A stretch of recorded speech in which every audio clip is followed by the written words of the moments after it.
Okay, testing, testing. One, two, three.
Hello, hello, hello.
Okay, good afternoon, everyone. It is my great pleasure to welcome all of you to this NTU Distinguished Lecture in the Humanities, which serves to bring together prominent thinkers from around the world and to highlight their contributions and the importance of the humanities in general. This is our second distinguished lecture with Professors Barbara and Leonard Andaya, renowned historians specializing in early modern Southeast Asian history. Although our speakers need no introduction, let me provide some highlights of their illustrious careers. Professor Barbara Watson Andaya, originally from Sydney, obtained her PhD in Southeast Asian Studies from Cornell University.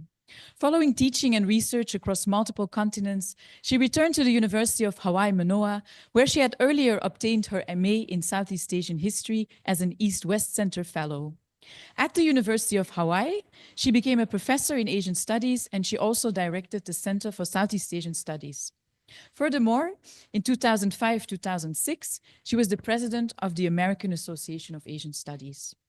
Specializing in the Western Malay-Indonesia Archipelago, she is the author of numerous significant works that focus on religious change, women and gender, and social issues. Some of her well-known works include a study of 18th century Perak, published in 1979, and a study of Southeast Sumatra in the 17th and 18th centuries, published in 1993.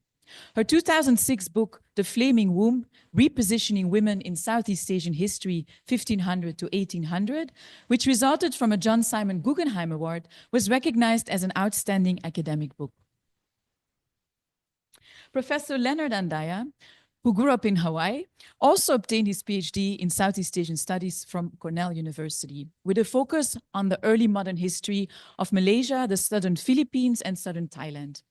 Following teaching and research at the University of Malaya, the Australian National University, and Auckland University, he returned to Hawaii, where he also became a full professor of Southeast Asian history and headed the Center for Southeast Asian Studies.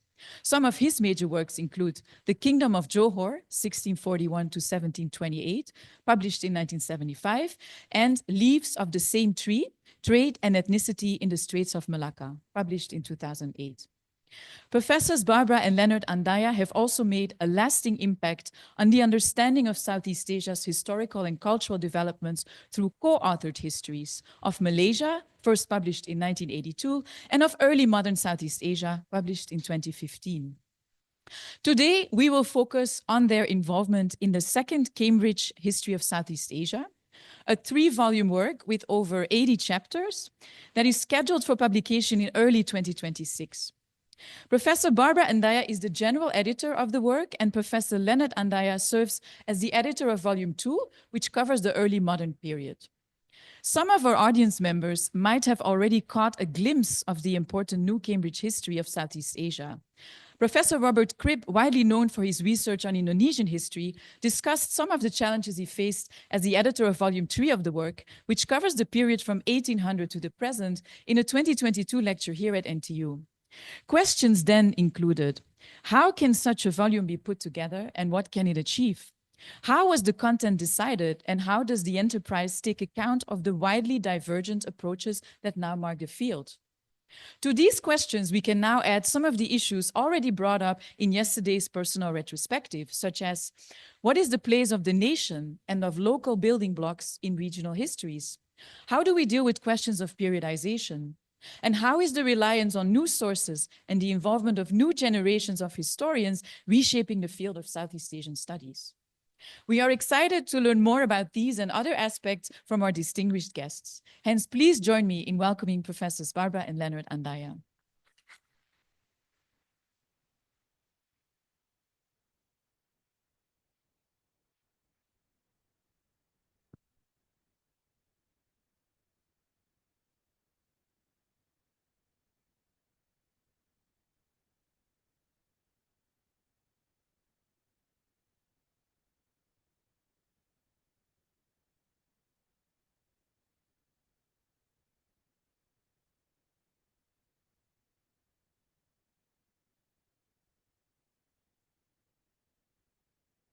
Well, thank you very much for that very warm introduction, and thank you all for coming. And Leonard and I would like to thank all those at NTU, especially Professor Ko Kengui, for all the work that's been involved in putting these occasions together. I know it takes a lot of organization, and I know full well, as general editor of the New Cambridge History of Southeast Asia, how difficult it is to organize these kinds of occasions. So there we are. So all books have a history, and the Cambridge histories also have a history. So I thought, before I'm going to introduce you to 2 people, and the first you probably never met before. He is Lord Acton, the originator of the first Cambridge history, the Cambridge Modern History, which was published between 1902 and 1912. He never contributed a word to that book, those books, but he organized with great care and extraordinary diligence the contributors and oversaw their chapters in the book. And he was the one who proposed the idea. The syndics, the Cambridge University Press syndicates, supported him. But what, of course, he had in this, what he thought of first as a universal history, was a history of Europe and the United States and their interests in the world. For him, that was modern history.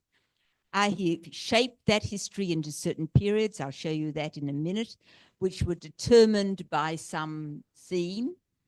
And above all, and this was a new thing that he introduced, the Cambridge history would be a collaborative effort. So previous histories had been written by one person. They started at page 1 and then finished at whatever, page 500 or whatever. But this one was to be a collaborative effort. Lord Acton drew up a list of 120 historians, the 120 best historians in the world, he thought. And from those 120 historians, he chose his contributors. And it also was unusual because he wanted people to continue history into the present time, so that right up into 1910, 1912. And his stress on impartiality, he himself was a Catholic, but you would never know from any of his writings what his religious beliefs were. His insistence that sources be primary sources, that any thinking must be comparative, and I'll show you that in a minute. And for a generation, his way of thinking, his way of organizing, influenced the way in which history should be written. So when he planned this universal history, you can see there are all the volumes laid out here. His insistence was that traditional national histories would be subordinated to a theme. So each of these books had a theme, and the chapters within them were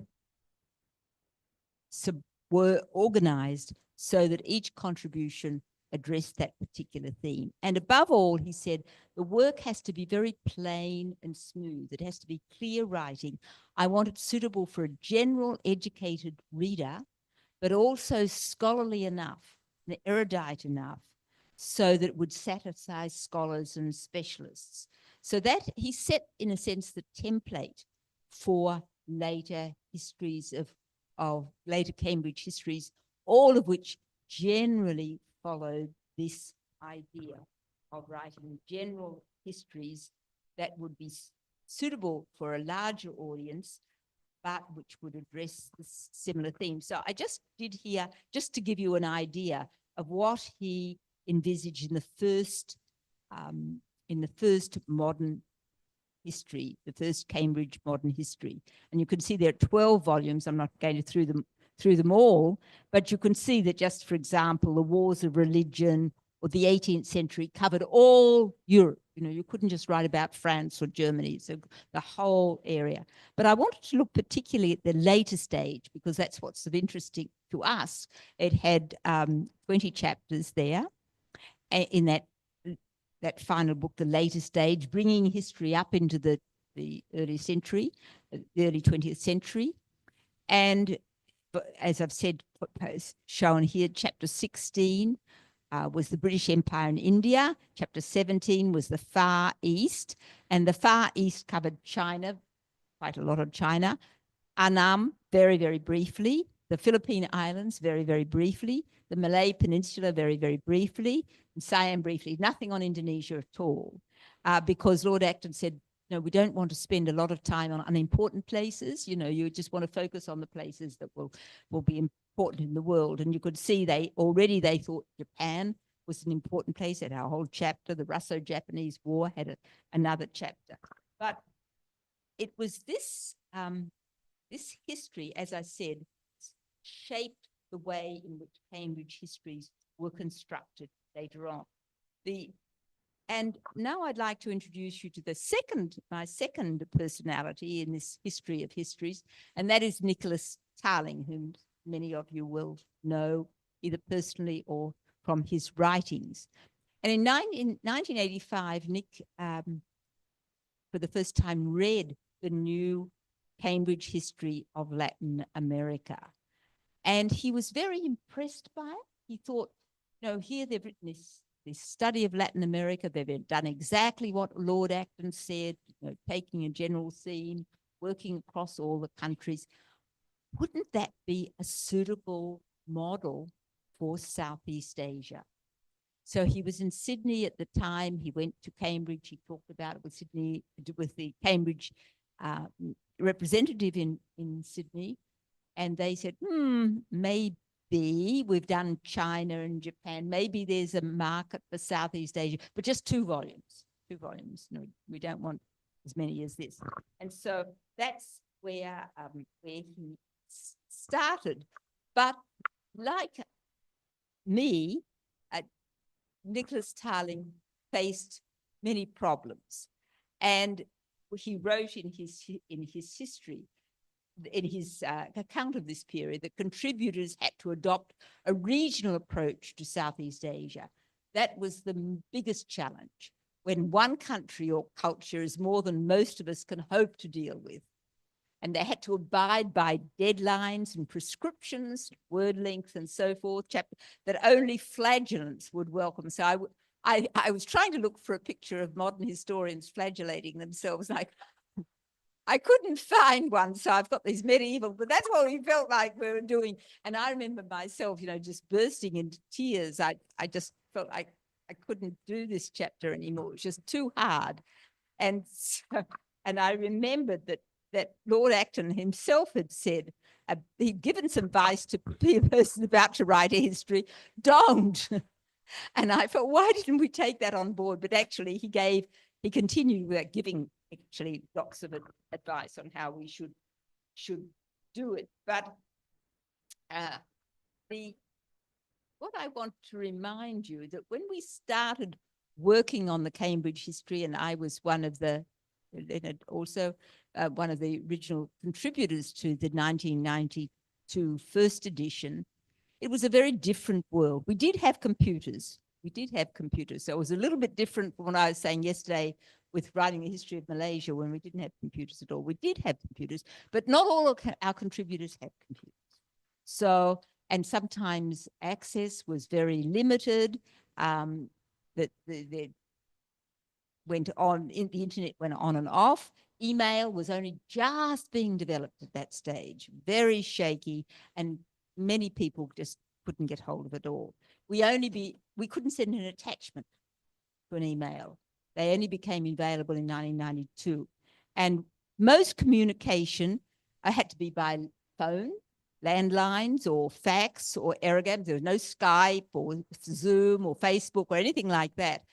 Some of you will remember those little blue aerograms. So and printing was very slow. It would take all night long to print a chapter on these dot matrix printers, and even then it was really, so it was tough. It was hard work. You people don't know how lucky you are these days. And I appreciate the enormous technological changes that have made communication possible. And it made us, we did have a meeting in Singapore in 1989, February 1989. And that personal meeting really reminded us all of how valuable a personal meeting was. You can only do so much by writing and telephone calls and so forth. So, but amazingly, we did publish, this did get published quite quickly, the 1992 version. Rest easy, I'm not going to go through all the chapters, but you could see that Nick had organized it basically in 4 parts. So he'd organized in terms of time period up to 1500. It was generally felt that was a good time to end for the early period, then 1500 to 1800, and then 1800 to about 1900, and then the 20th century. But each section had been basically divided into economic history, political history, and religious history. That was the primary themes of each one, with some variation. And you can see that here as well. The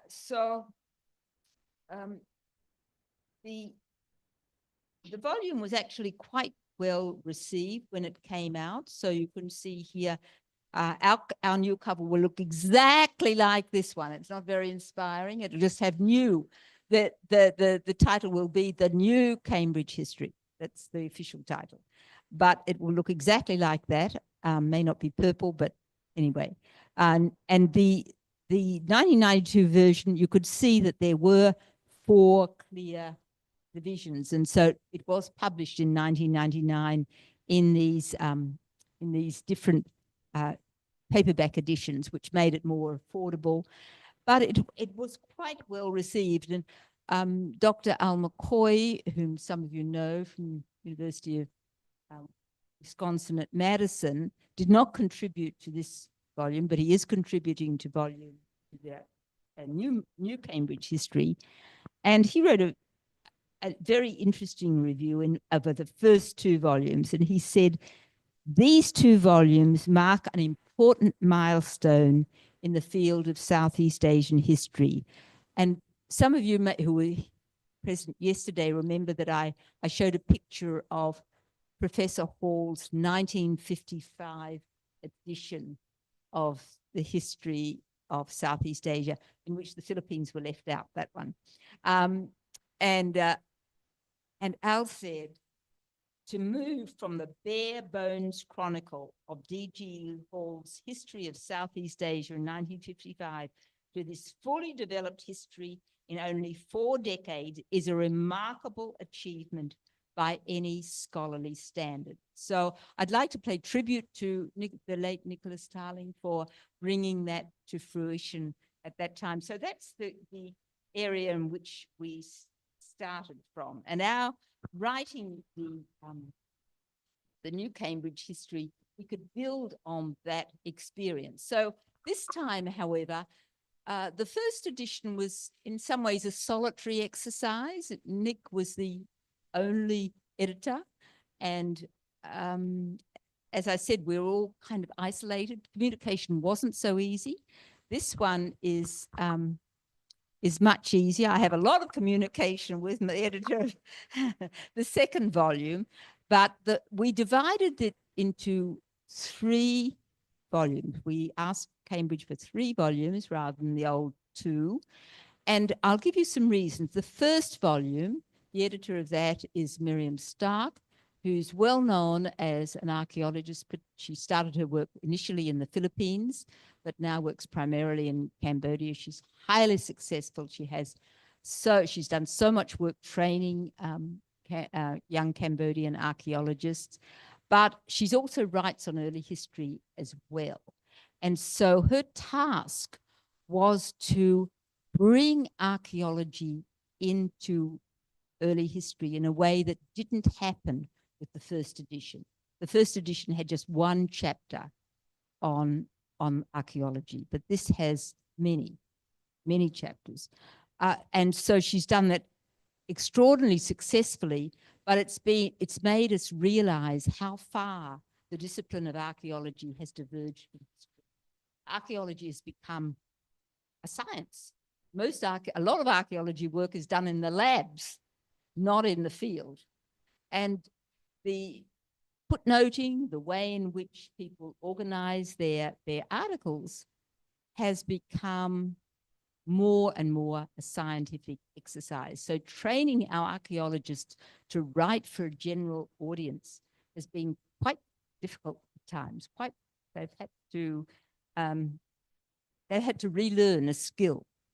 And Leonard's going to talk about the second volume in a little while, but I just want to say right now that since the 1992 edition, the early modern period, that's between, say, 1400 to 1800, give or take, has emerged as a period in its own right. And I think Leonard gave some suggestion of that yesterday, but because the globalization, Southeast Asia really strong entry into a globalized world took off at that point. Of course, there were global connections before that, but this was truly a world. As soon as the Pacific was crossed, the last link in that world communication was forged. And so we argued that the early modern period was now an identified period of its own. And Leonard and I have both worked on the early modern period, so he is extremely well qualified there. And the third volume, and Professor Cribb came and talked to you about that. But as you know, his specialty is the 19th and 20th century. He works mostly on Indonesia, but he has a wide-ranging interest over the whole area. He's an experienced editor. And the interesting thing, and I don't know whether he talked about this before, we had a lot of discussion. There is no single chapter on colonialism. Why? because Robert's argument was that colonialism is still with us in a way.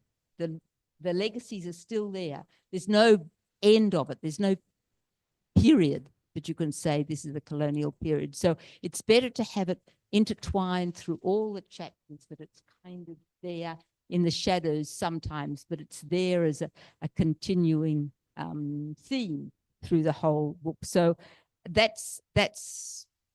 we had quite a lot of discussion about that, I have to say, but that was how it ended up. And so I'm not sure whether he shared these with you in 2022, but I just wanted to took his chapter just to show you some of the differences. What you'll see when you look at the chapters that I'm going to show you, that there are a lot more chapters. We had, instead of having 25,000 words, we had 10,000 words, including footnotes and a bibliography. So very short, to the point, no words wasted. Get to the point, no historiography, no beating around the bush, just say what you want to say and get through to end. So, but each chapter would have an editorial introduction, guiding the reader, you know, what you expect to find in this book, not just chapter by chapter, but helping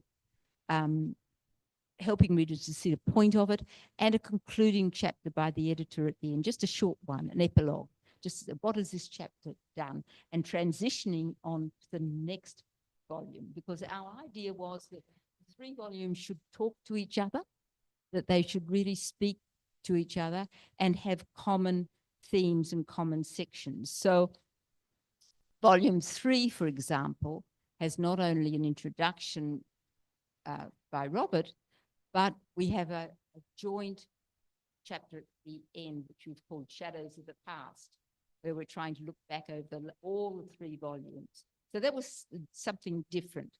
We've got common sections across all 3 volumes. So all 3 volumes have section on the political order, the economic order, the ecological order, and the socio-cultural order. And there's some little variation here and there, but they're common themes. So in theory, if all you're interested in economics, you should be just able to read the economic section across all 3 volumes. But there's also, because the chapters are so short, we could cover a lot more topics. We could, art and music, which were not included in the first edition, can be there. We've got, of course, chapters on gender issues. We could particular chapters on sea and forest dwellers, on upland peoples. But it does mean that instead of 20 contributors, we now have 85. And so herding 85 contributors is not an easy task. There are a lot more maps. That was one of the criticisms of the 1992 edition. And we've got very controlled footnotes. Some of our contributors are used to putting a lot of stuff in their footnotes. No. That if it's important, it should be in the text. If it isn't in the text, there should be just 1 or 2 references. That should be it. A bibliography, not of 10, 12 key works. But we worked very, very hard to include people who'd been contributors who'd been less represented in the 1992 edition. There are more women involved, which is a reflection of changes in the field, and more home scholars, as Tongchai would call people, local scholars, or people who've lived in the region for a long time, often through collaboration. And there's much more editorial intervention. Nick was a very offhands editor. He didn't really change very much that people had written. We're very on hands. And so because of this sense that we want everything to fit in to these general themes that we identify. And of course, what made, this is what I just wanted to show you. I'm not going to read all these things, and you might have seen this before if you were at Professor Cribb's lecture 2 years ago, but you can see how different it is from the 1992.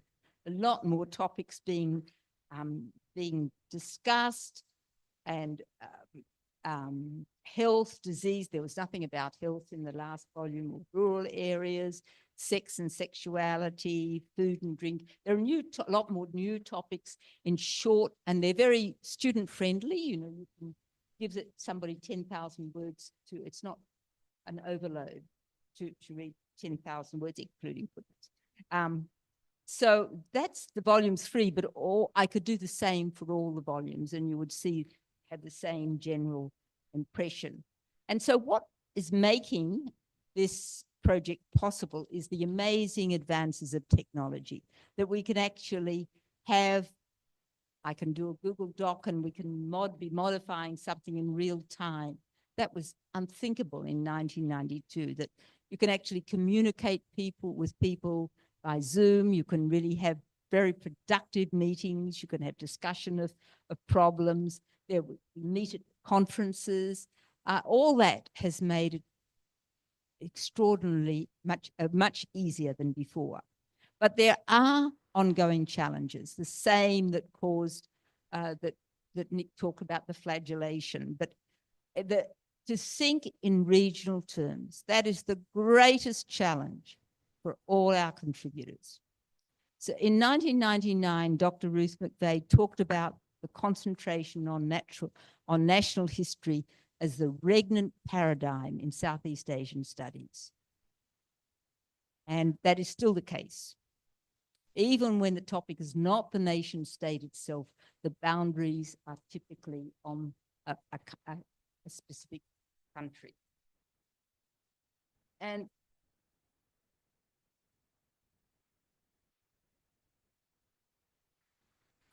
I didn't have it quite initially, but something seems to happen. So it's the concentration on these regnant paradigms isn't hard to explain. The colonial regimes in Southeast Asia really shaped the historiography, because the British wrote about British Malaya and Burma, and the French wrote about Indochina, and the Dutch wrote about Indonesia, and the Spanish, and then the Americans wrote about the Philippines. So national history was already being compartmentalized according to linguistic access and archival sources.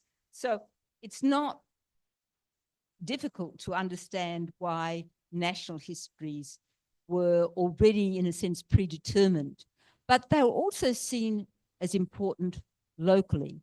And King Chulalongkorn in 1907 gave an address to the Antiquarian Society, and he said very clearly, the history of one's nation is an important matter, should be known clearly and accurately through study and teaching as a means to inculcate love of one's country.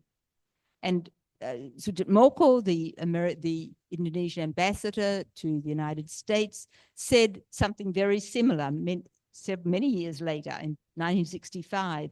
Indonesia's attainment of independence has sharpened the general interests of Indonesians in their own history.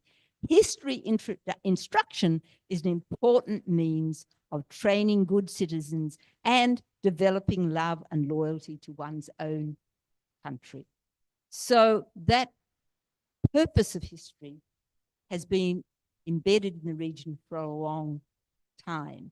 And it's still there. Even in the late 20th century, it was still axiomatic that one of the principal tasks for Southeast Asian nations was nation building, and historians were deeply involved in this. And of course, we all know the revered Professor Wang Gungwu, but he edited this book in 2005, Nation Building, and it's still very, very prevalent today. But even in 2 years after the first edition of the Cambridge History was published, Southeast Asians themselves were wondering what is the purpose of nation history. So I looked at the papers of this conference in Brunei, which was called Constructing a National Past. Everybody there was from the region.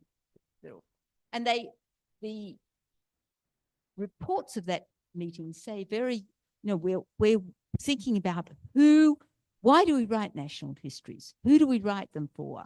What's the narrative? Who's included? Who's excluded? Sometimes we have difficulty of access to archives because they're all in Europe. What do we do about sources? We should go beyond documentary material. We should be collecting oral history. We should be working as ethnohistorians. We should include more archaeology. And are some events overlooked or omitted? And this webinar we just had for this just a couple of weeks ago in Hawaii. You can see that Professor Tongchai was there, and Professor Dr. Safril, and Ken Sun Kai from Chiang Rai. But we're still talking about national histories and nation building. So it's an ongoing preoccupation. It makes it very difficult for people to think regionally. So the question is, now we've reached a maturation stage where people are thinking about national histories in different ways. Even in 1994, at that conference I mentioned, Brunei, Dr. Taufik Abdullah, who is a committed nationalist, said that we should be thinking about the forgotten bits of our history, the dark shadows. We should be talking about those issues, that there is a hidden past to Indonesia. He wasn't talking about 1965, he was talking about other areas as well, silenced voices. And the rise of memory studies, still quite a shadowy field in Southeast Asian history, but still the rise of memory studies worldwide has opened the doors for people to think more about memory and its relationship to history and to national and regional histories as well. What are the stakes involved? What's the relationship between recorded pasts, the official narratives, and remembered pasts? How do we tell truth and untruth? Is there such a difference? And we can see that, I think some of you may already have read Professor Tongchai's latest book, Moments of Silence, the unforgetting of the October 6, 1976 massacre in Bangkok.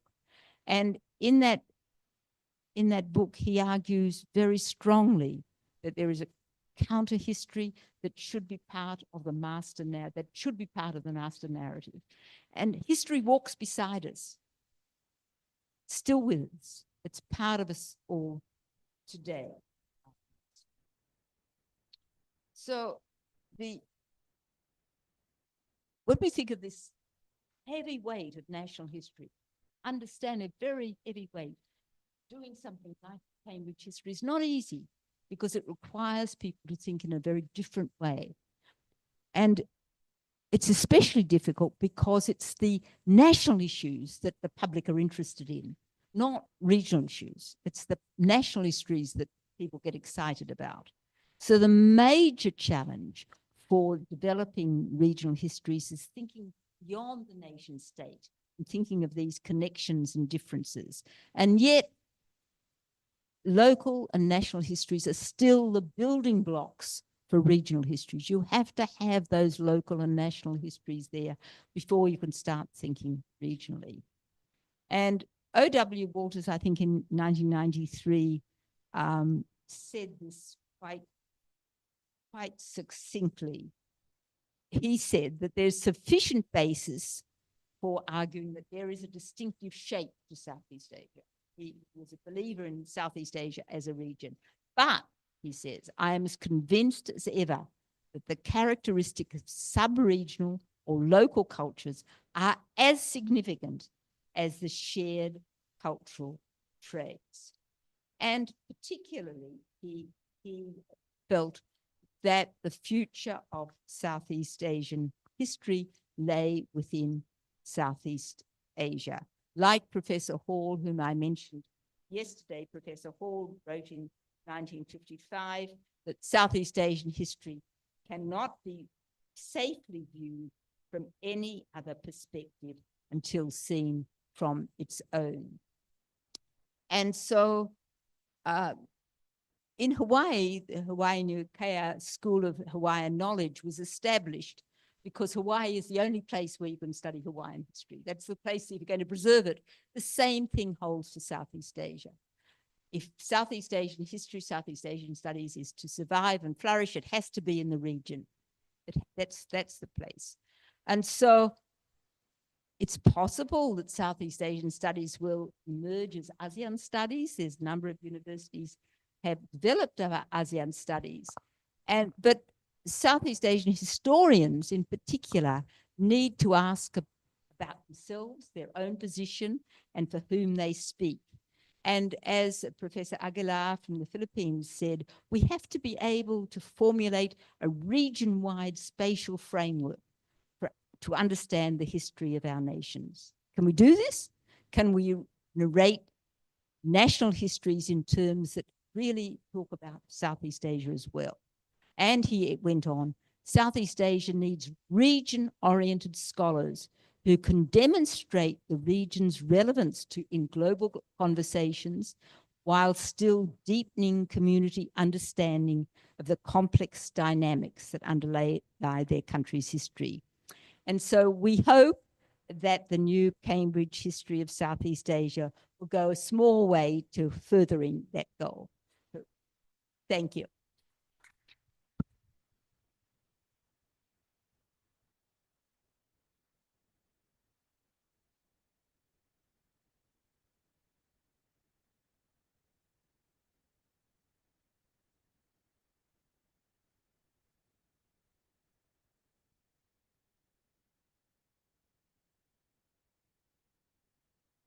So my task today is really to talk about volume 2, which is on the early modern period. So what I'll try to do is to explain how the volume was structured and what we try to accomplish in this volume. So one of the things that is important to realize, what Barbara was talking about, is the fact that we already have an understanding of a region that we call Southeast Asia. So if you look at the map today, Southeast Asia in 2024, you can see the countries that constitute Southeast Asia. So that itself now is accepted more and more, even if you call it an ASEAN region or whatever you call it. It is a region that has been established as a unit. And one of the things that is very clear when we talk about Southeast Asia is that there are two really important parts of the region. One, the mainland Southeast Asia, and the other, island Southeast Asia. Even though we talk about the region, when we teach Southeast Asian history in Hawaii, we make a distinction, and we had earlier appointed historians according to the region they came from. If they were focusing on the mainland, that was a mainland historian for Southeast Asia, and then the other would be the island historian of Southeast Asia. In Hawaii, for a very long time, until very recently with all the changes, we had something like 6 Southeast Asian historians. And so it was possible to do this kind of division. So we already know that there is a region that is known as Southeast Asia, but what is often not known is that the so-called early modern Southeast Asia is a very recent phenomenon. And I'd like to kind of explain the emergence of this period before I talk about how the volume 2 was organized.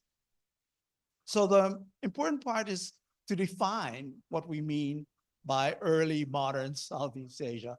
All these terms are debatable. So the early modern, the concept of early modern is something that we borrowed from Europe. It was the European historians who created the term to describe the time between the Renaissance and the modern era.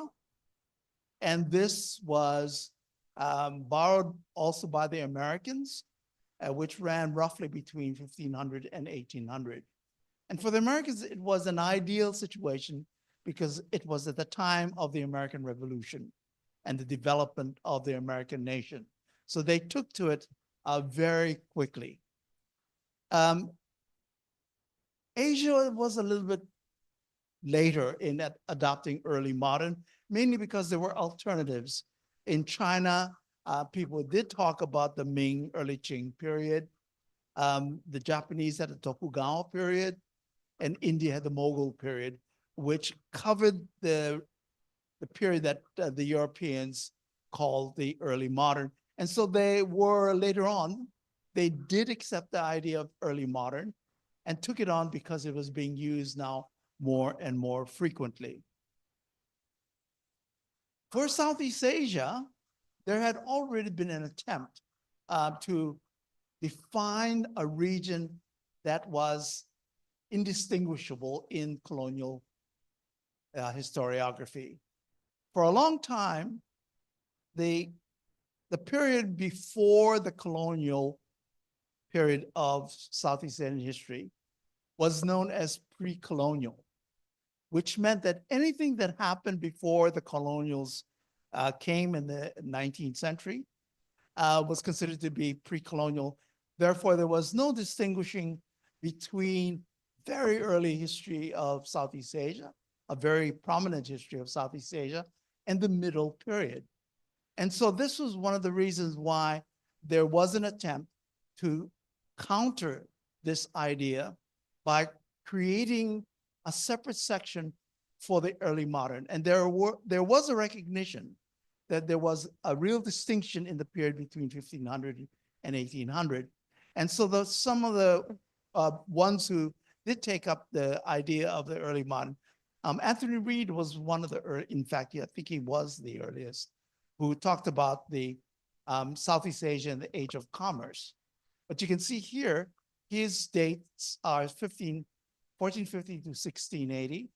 Victor Lieberman did the same, but his dates were 1450 to 1850, and ours is 1400 and 1830s. So fairly similar, but where we differed was in the way that we conceptualized a space that formed Southeast Asia in the early modern period. And this is what I'll be talking about in a minute. So this is where we start the boundaries. So when people talked about Southeast Asia, they were referring to the older conception of Southeast Asia, which was south of China and east of India. And so it was an area that didn't really have a name. So they just called it Southeast Asia. So the question marks are there to kind of indicate there was this empty space that people knew was not China nor India and was a unity.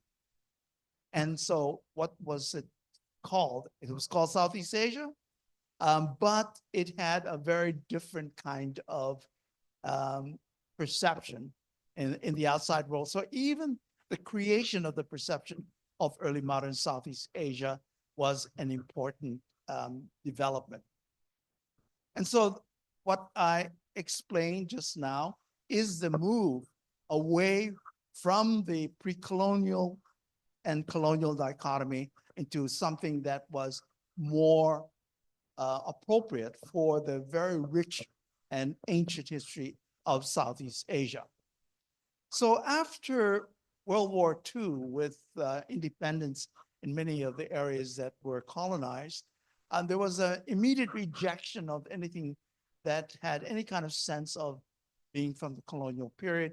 And so you had this counter movement, which just rejected anything to deal with colonialism.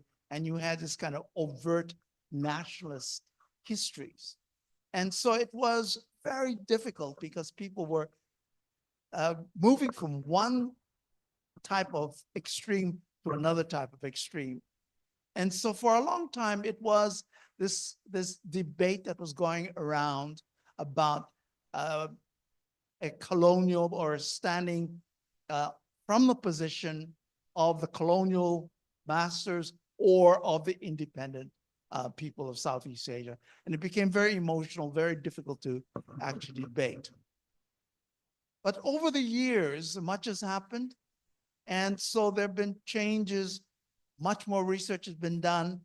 It now became much easier to talk about the period of the early modern without becoming too involved in the nationalistic conceptions and the anti-colonial conceptions of the past. And so when we look at the New Cambridge history of Southeast Asia in the early modern period, I wanted to look at some of the things that we tried to do in this history.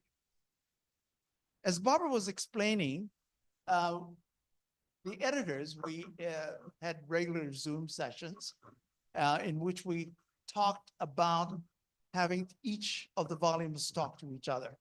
So we did have a concept that we tried to carry through from volume 1 all the way to volume 3.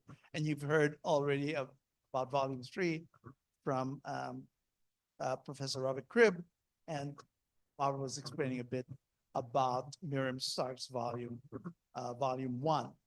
So we held to the division that was agreed upon by the editors. So in the early modern period, what we looked at was the political order, economic order, as Barbara was saying, in socio-ecological order and the cultural order. But each of the editors had a hand in determining what were some of the major issues that could fit into these orders based on the early modern period. And so one of the things that we did was to select from the individuals that we believe to be able to deal with some of the kinds of problems that we face in the early modern period. So what you'll see in the political order, the importance of the environment in determining the type of government and style of leadership that occurred in that area. We thought this was important because we understood there were quite a number of differences in the way that states were formed, or polities, which are the entities, how they were formed and the way that they were governed. So here we determined that it was important to focus on the major environmental areas of Southeast Asia. So we had a chapter on the lowland plains, another on the highlands, another on the coastal regions. And see, here we had the region called the coast, because this was a very important concept that was becoming more and more important, particularly in the early modern period.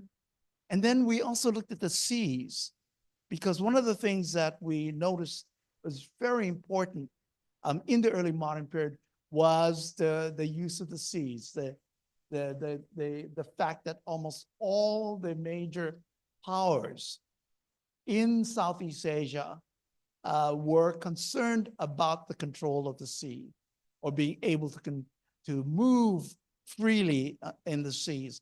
And so the seas became a very important part of the early modern period. And we added also the European enclaves. It was not you couldn't put it down as an environmental section, but it was a very important settlement pattern in early modern period. And one couldn't really discuss the political order without looking at the European enclaves, such as Batavia, present-day Jakarta, or Malacca. And so we had a section also on the European enclaves because it was very important.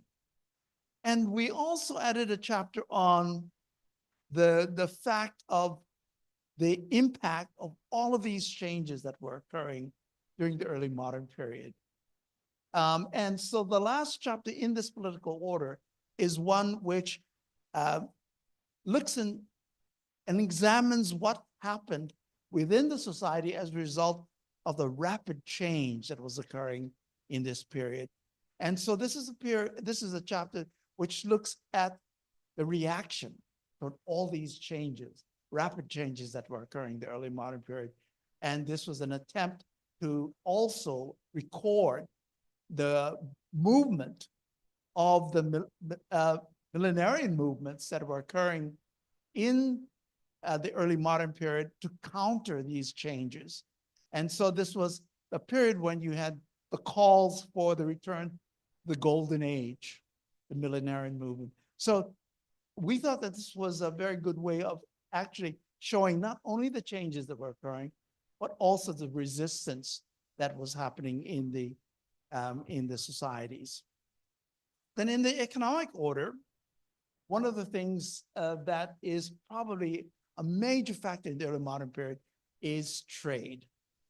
And so one of the things that is an ongoing theme from volume 1 all the way to volume 3 is the importance of the fauna and flora of the seas and forests of Southeast Asia in the world market.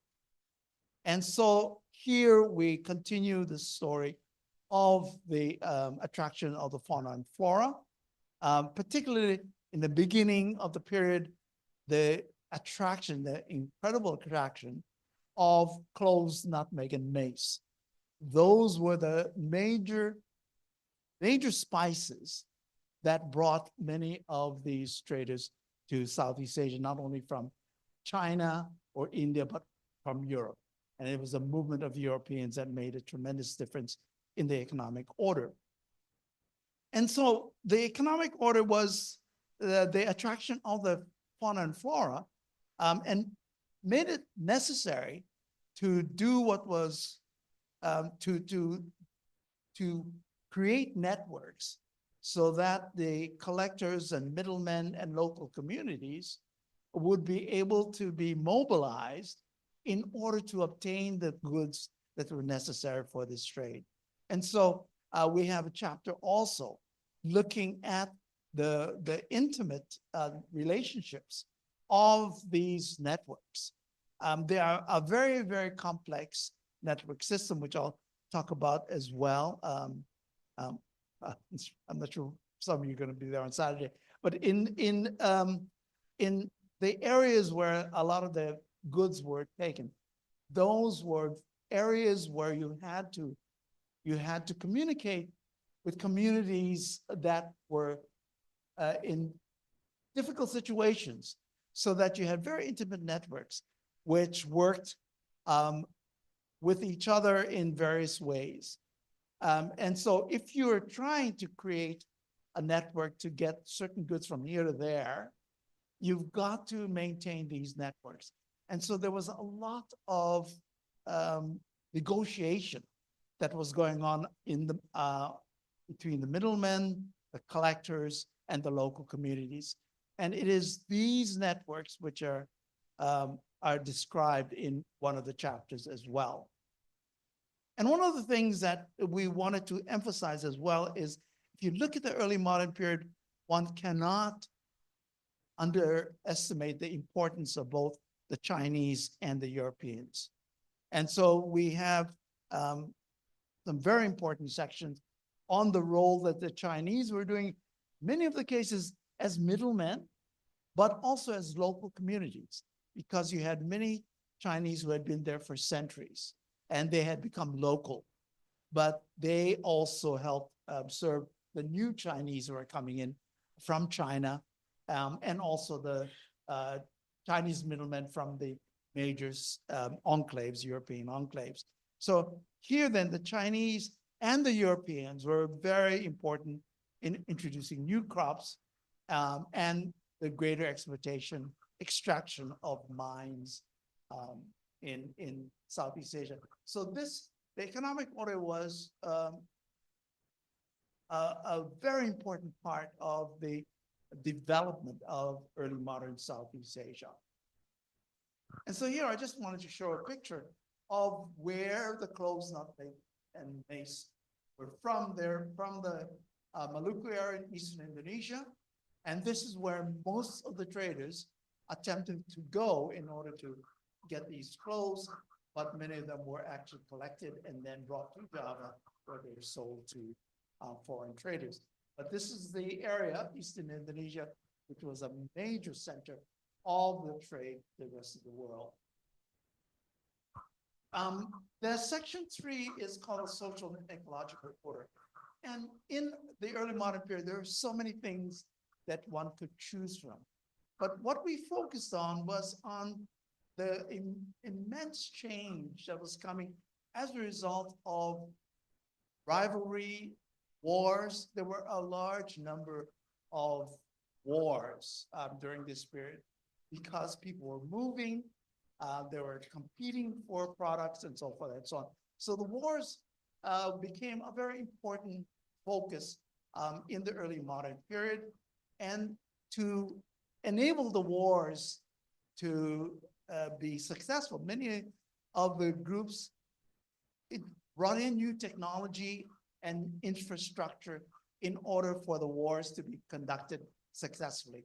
And so you find that the wars and the competition for the products of the area led to new displacement of populations as well as new cultural vectors. And one of the chapters deals with the idea of the forced movement of people, as, for example, in the wars between Thailand and Burma in the 17th and 18th centuries, many people were seized and moved wholesale from one city to the next because people were important. They were vital for the economy. And so these displacements of individuals became the basis for cultural exchange or cultural vectors. They brought in new ideas from the outside world. So one of the chapters deals with the wars, the displacements as new cultural vectors. And then there's a chapter also which we thought was really very important. And this was on looking at what was happening as new people were coming into the area. They were bringing new pathogens. And of course, many Southeast Asians were accustomed to smallpox and other diseases because of their long trading traditions. But there were areas of of Southeast Asia which were not, and they were the ones who had suffered. But you also had new crops and new diets, and this made a difference in the nutrition and health of the population. And so we have a chapter which deals with the explosion of populations and the different kinds of nutrition that was being introduced into the region. For example, corn, maize was a new world crop. So it wasn't there before, but it became a very important food source for Southeast Asia in the early modern period. They were able to grow them in areas where rice couldn't grow, where the soil wasn't as good for any kind of crops. It was excellent for maize. And so many people survived as a result of the introduction of maize. So we have a section that looking at the changes that occurred as a result of the new diet and the movements of population. And then we decided that one of the things we should also focus on was that in addition to the wars that were going on, there were still a lot of things that were happening, which were natural disasters, which were never covered in many of the earlier volumes on Southeast Asia. But this was important. And it was important to the Southeast Asians that we noted in the sources, they were there. The mention of volcanic eruptions, of tsunamis, of droughts and floods, they're there in the records. But people never really took them very seriously or tried to see what happens in a society when these things occur. And so there's a very good chapter by one of your, the people from here, Faiza, who was part of NTU, now she's at NUS. But she did an excellent job looking at the sources and showing the adaptation of many of these people to what was going on in this period. And so this is something that I think is new, but it was very important in the early modern period. And the final part of the socio-ecological order is what I think is a very exciting new development. It was written by two scholars from England. And what they've done is to look at the whole idea of literacy. And what they've found is that there's not just one single literacy, there's a whole lot of different literacies.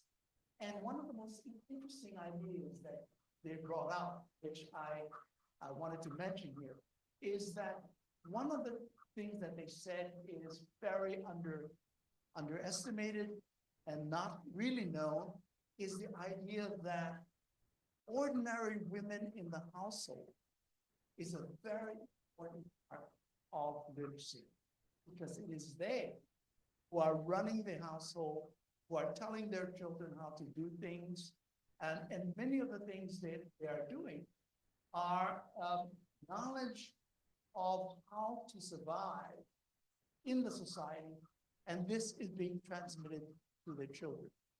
And so they see this as a very important way of understanding the community's past, this time through ordinary women running a household.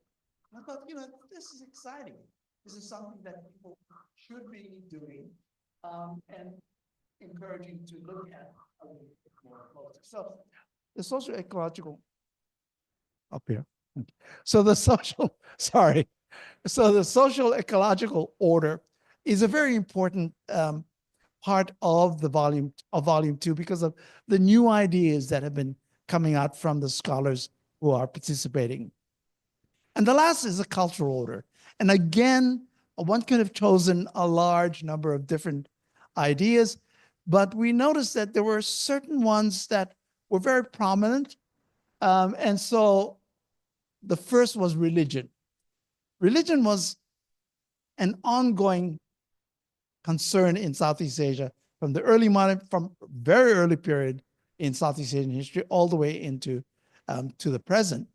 And in the early modern period, it was particularly interesting, mainly because you had the continuing strength of the older Asian religions of Buddhism, Hinduism, and also the revival of a new Theravada Buddhism from Sri Lanka.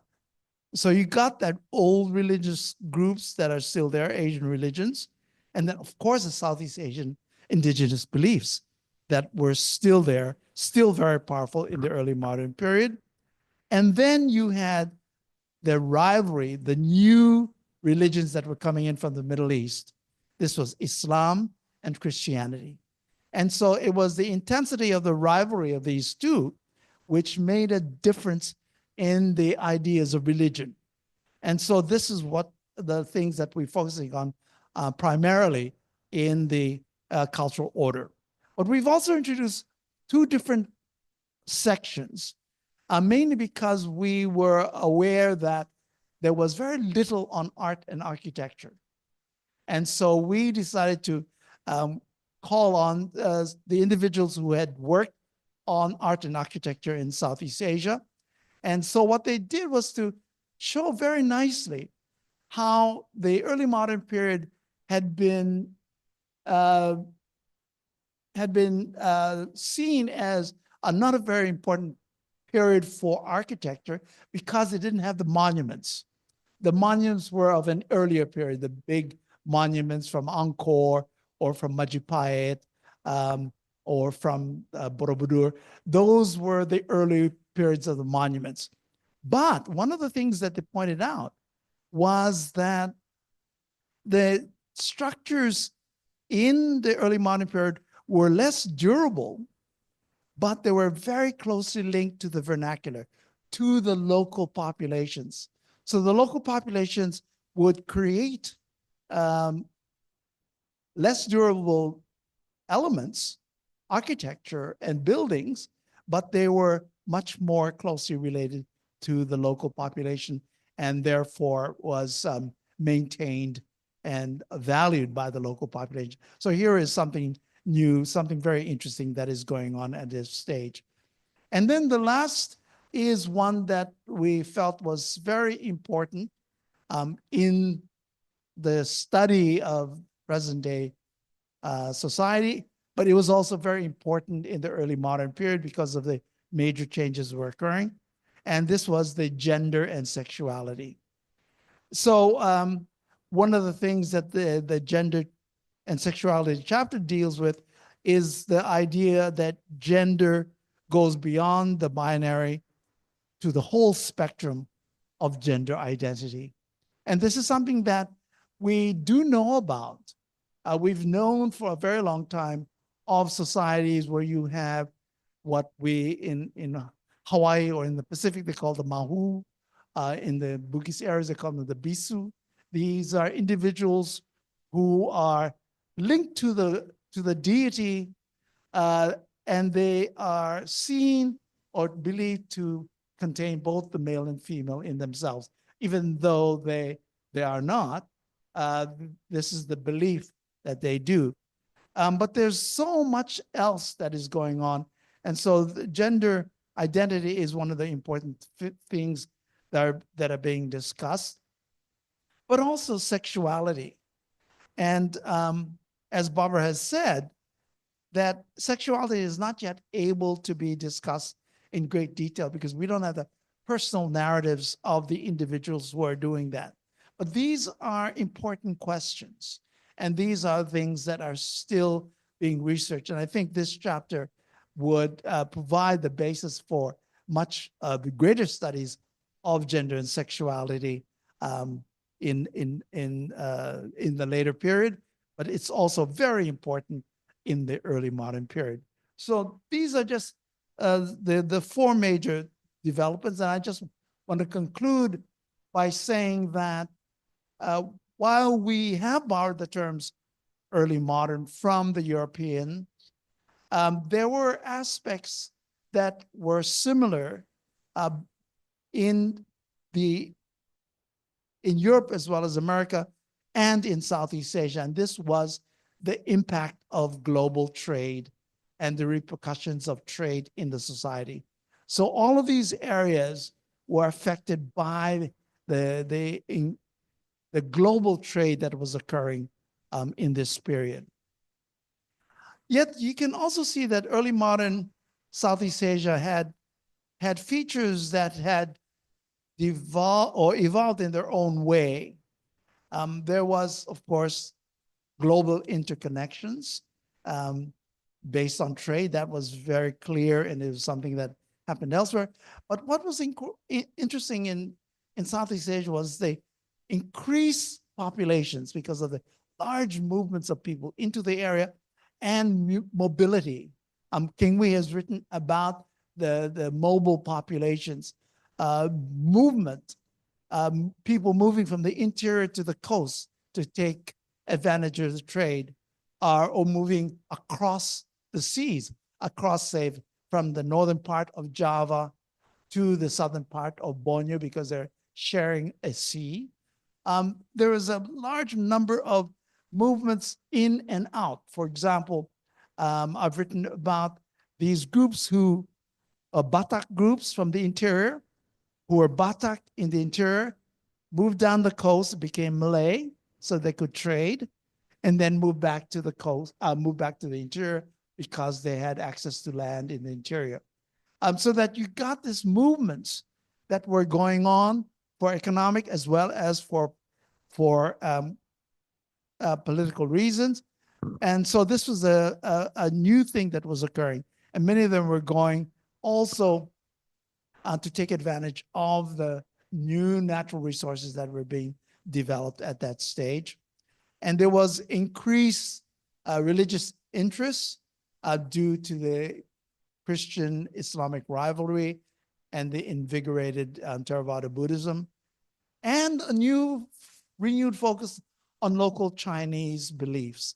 And this is one of the things that we are emphasizing as well, that their Chinese religions were important to Southeast Asia. So instead of just talking about Confucianism and Taoism they were talking also about local Chinese belief systems.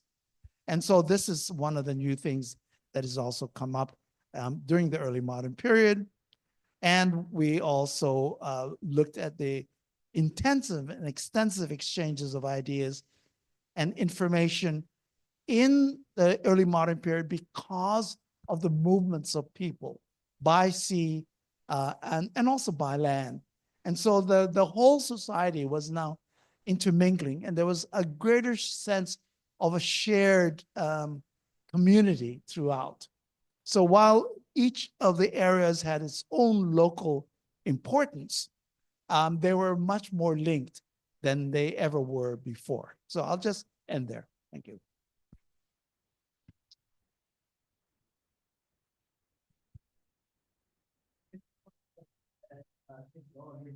Yeah, so we're gonna have the Q&A session right now. In time. But in the meantime, just have a while, take a question from that. Okay. Intro, please.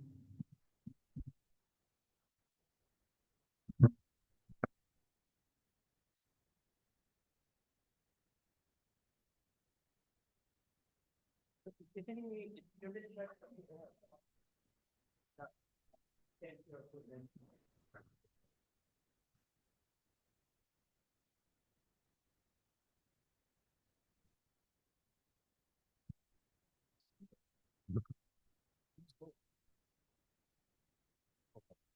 so I'm gonna wait.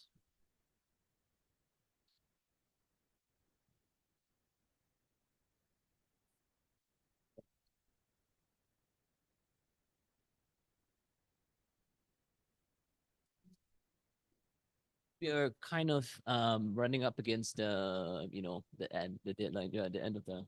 But if you don't mind, we can breach it by a couple of minutes, so we can ask a bit more questions if you don't mind. Yeah. So okay, first question. I see Jack, you've raised up your hand, so please go ahead. Yeah. Thanks for being here.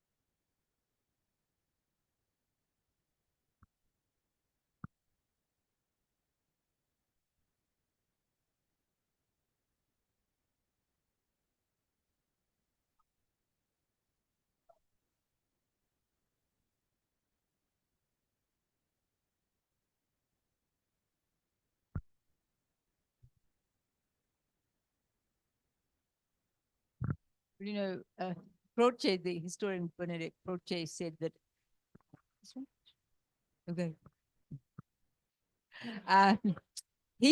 He always said that historians speak to the present. And I think that's what comes out in the New Cambridge history, perhaps more that the environment is really quite an overwhelming, well, not perhaps overwhelming, but a very predominant theme, I think, in volume 1 and then through volume 2, because it's of such importance now.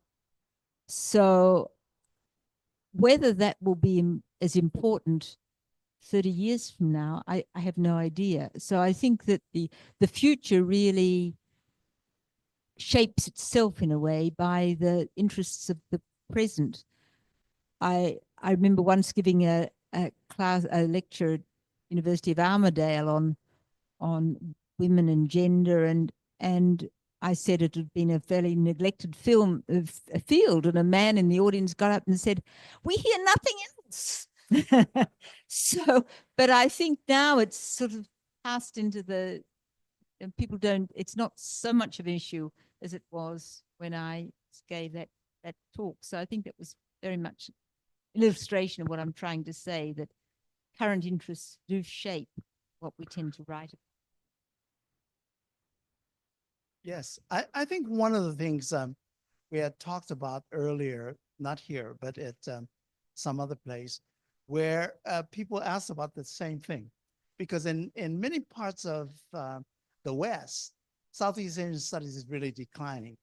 And when you talk about Asia, it's China, Japan, Korea, whereas Southeast Asia is still a very, very neglected field. So, you know, we were very pleased basically when we were doing this project that so many of the new scholars are Southeast Asians. And so we were saying that really it's like religion, right? Christianity. Look at the West, you know, the decline of the West, whereas religion is being upheld in Asia and Africa. And so I think for the future, we're surfing the waves, right? So if we're looking at the future, I think the real scholarship will have to come from Southeast Asia. And my feeling is it's there. You already have such good scholars. I mean, we were really impressed with the number of interesting ideas that were coming from these contributors. No, I can only stress that it's in the region itself where Southeast Asian studies will thrive, and is already. There are so many, and in fact, Timor-Leste, as you know, is knocking on the door of ASEAN. But one of the requirements is that they make sure that people in Timor-Leste know more about Southeast Asia. That they really, there's a really strong pressure from ASEAN, and that's good, I think, to really make people. And I was talking to Pataraton, Professor Pataraton yesterday, and she said, you know, I want to make people proud of being Southeast Asian. I want them to feel that they belong to a world region that is really significant. And I think that, but we can only do that, I think, achieve that by entering into global conversations. And that's why it's important to think of regional issues that also have relevance to the rest of the world. They can't just be focused on Southeast Asia.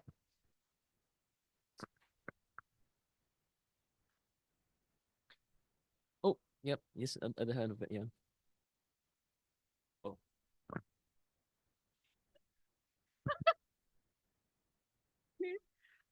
Hi.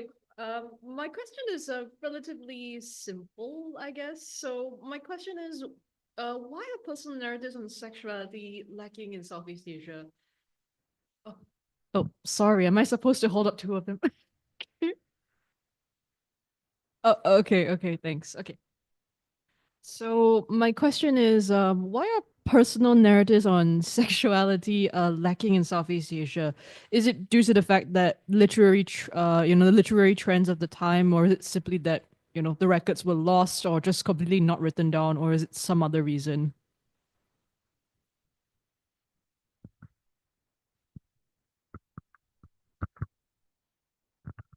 There are an increasing number of sexual guides, manuals, how to have good sex, that were primarily written by men for men.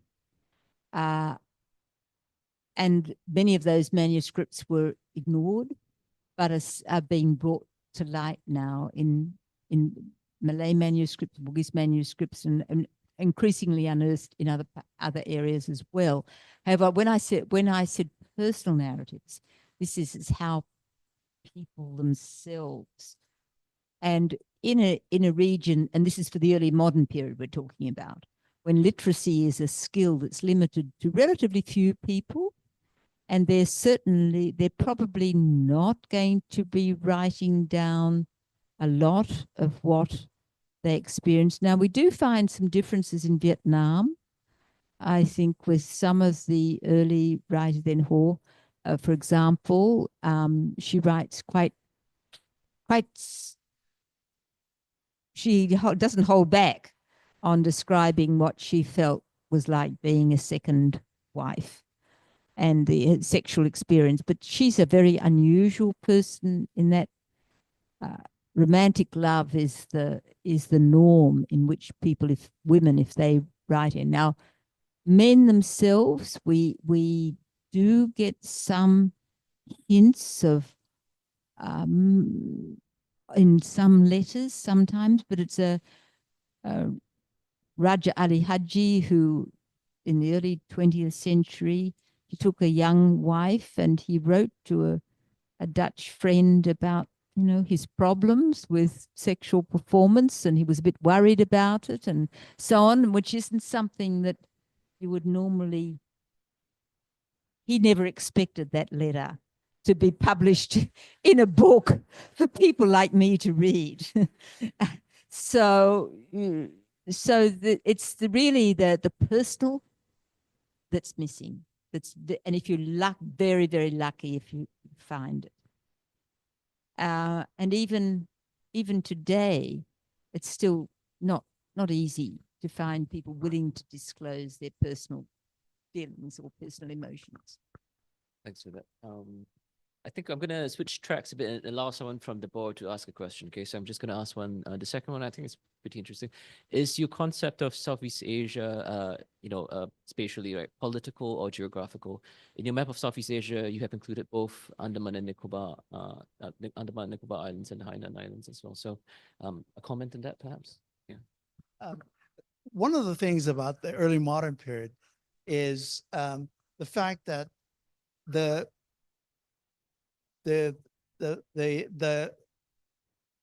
geographic lines are very extended.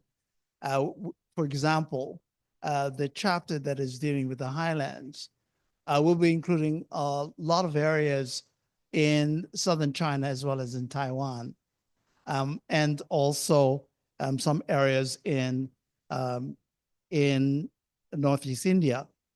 And in the work that I'm doing, a lot of the areas have similar features with Eastern Indonesia, the Pacific does. And so when we deal with certain features of the early modern, we've tried to say, you can define which areas are part of your particular chapter. For example, if you're working on the seas, which areas are you considered to be part of Southeast Asia? If you're working on the highlands and so forth and so on. And so this is still an ongoing process. And we're trying not to kind of draw one map because it differs according to what your focus is. Comment on the question? That's good. Yeah. Other questions from the floor, perhaps? Yeah.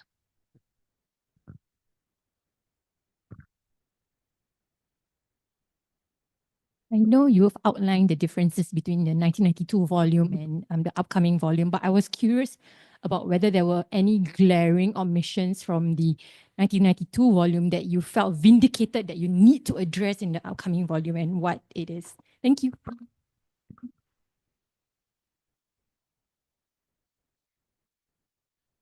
Yes, a very, very pertinent question. Well, I think one of the ways we were very aware of the lack of a specific chapter on gender. That was probably my influence. We're very aware of a specific chapter on environmental issues. We were aware, and Nick himself acknowledged the fact that he didn't include anything on art at all. So there were some obvious ones that we stood out in a way. But then when we started breaking topics down, we realized that, for example, nobody had really addressed labor history specifically. So that's the advantage of these much smaller chapters. They could be focused on a particular topic, or, for example, policing. That nobody had really addressed a topic like that. Or let me think of volume 1, that nobody had really ever thought about health and disease. We didn't have now we have in volume 1, which is dealing with early history, we have actually a very, very good chapter, which Pfizer has again contributed on health and disease in the early period, using a lot of archaeological evidence as well. So we discovered areas along the way, but a lot of what we would have liked to have done, perhaps we were limited by the people we had available, and who would accept.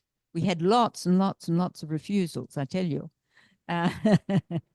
There were, for good reasons. I mean, not people were busy or they didn't feel they could do it and so forth. So, but yes, there were those 3 areas that stood out, but there were lots of others that appeared along the way.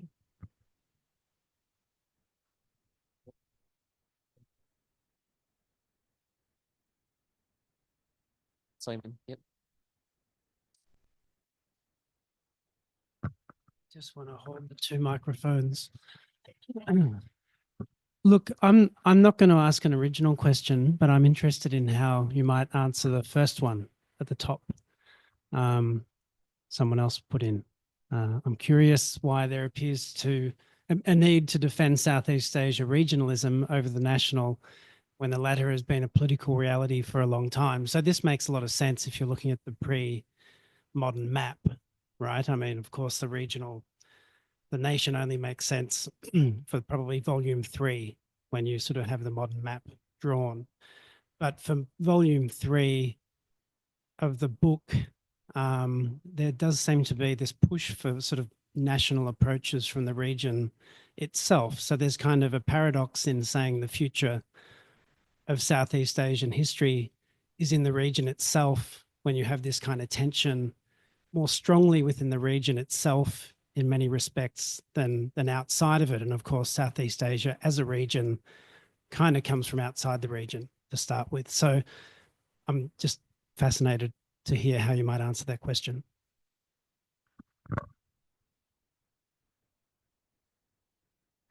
Well, if I could quote Professor Aguilar again, who's written a really good article on history education and the nation state. And he, of course, he's coming at it from a Filipino angle, but he said, when national history gets far more attention in schools and in education system than regional history. He's a regional advocate.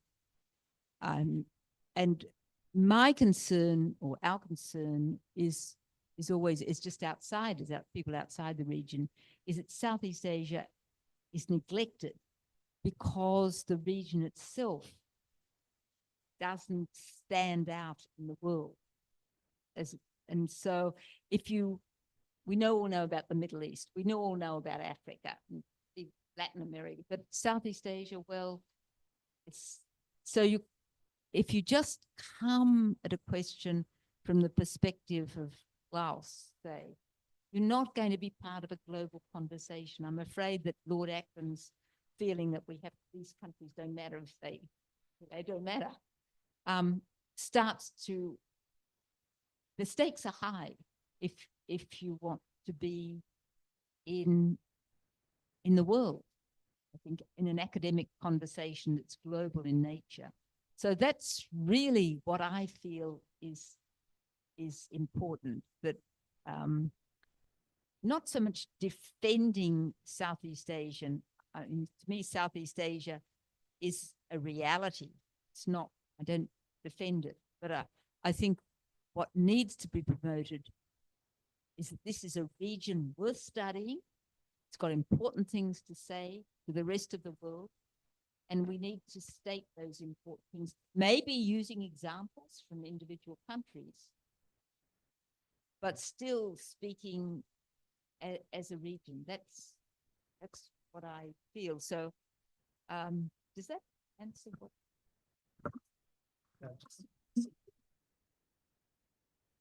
So basically, there are 2 things, right?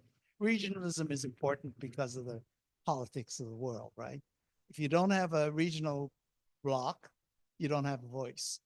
So it's worthwhile to develop the sense of a region. But as one of my colleagues said, while you're dealing with the global, you have to inform it with the local. And so the interests of the nation state will always be important to the community, but to the outside world, you've got to have some kind of face. And so I think there are two things that are happening at this stage. Okay, I'm going to take a final round of questions. So, Chung Yan, right? And anybody else? I'll just take the questions and then we can just address them. So, anybody else besides Chung Yan? Great. Yeah. So, Chung Yan first, and then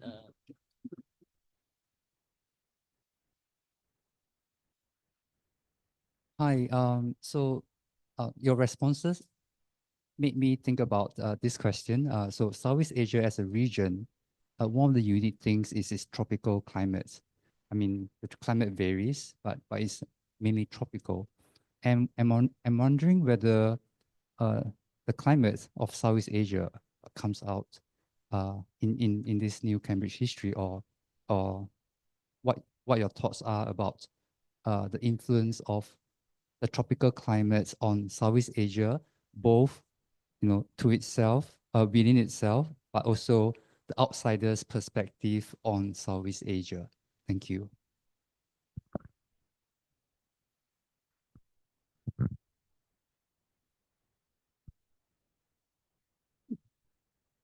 Thanks a lot, Barb and Leonard. And I just want to point out to whoever asked the question on MIXIC 2017. It should be MIXIC and Go 2017, right? That's our Routledge volume, I assume, first of all. And then I just want to suggest a kind of answer, which is that we don't deal in precise years in archaeology. So we deal in periods or phases of evolution. And so we don't, that's one major difference between archaeology and history. And it's very difficult to reconcile the two very often, because historians often like to deal in precise dates. Archaeologists, we deal with phases. And so that's a kind of a context in which Leonard or Barbara might want to answer that question.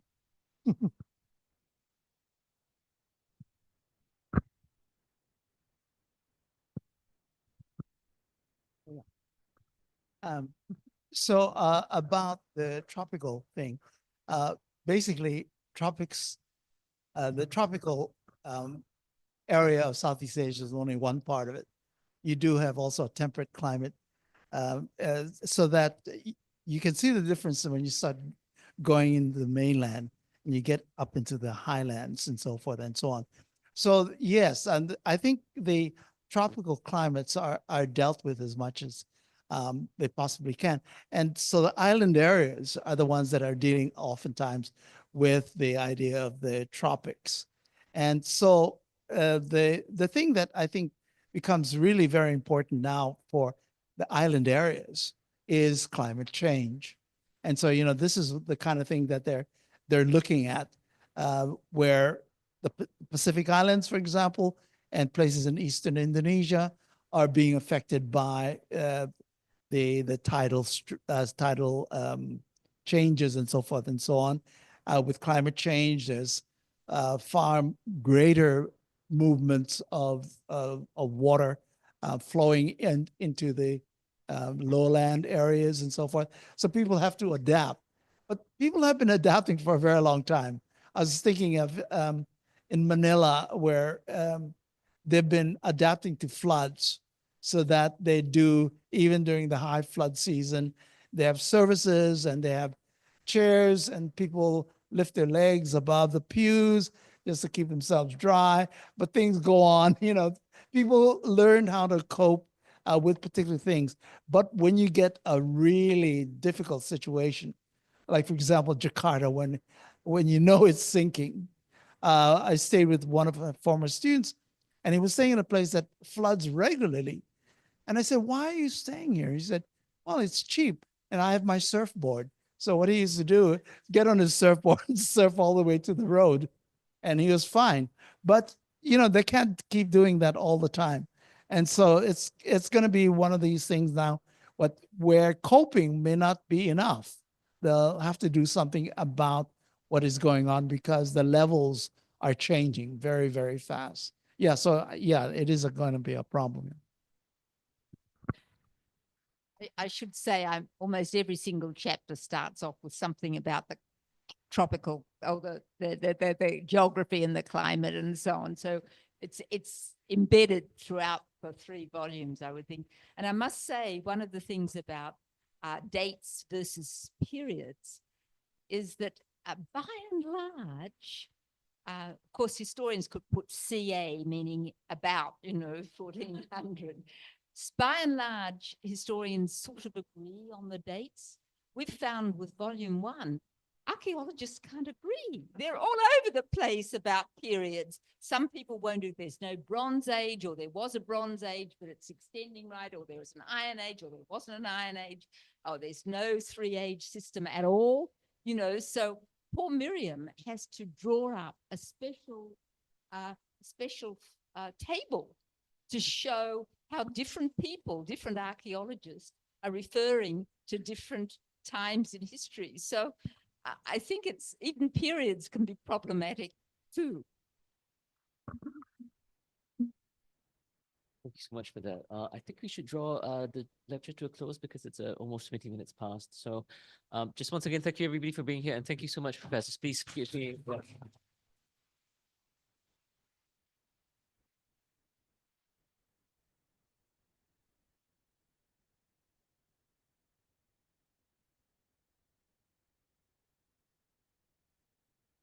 Yeah.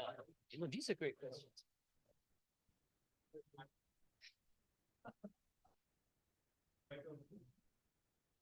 Okay, right. So just so we can commemorate this moment, I wonder if we all we all come to the front. Okay, yeah. We're trying to take a group photo. So do you want to come down and join us, take a photo together with professors? Yeah, that would be great. Yeah.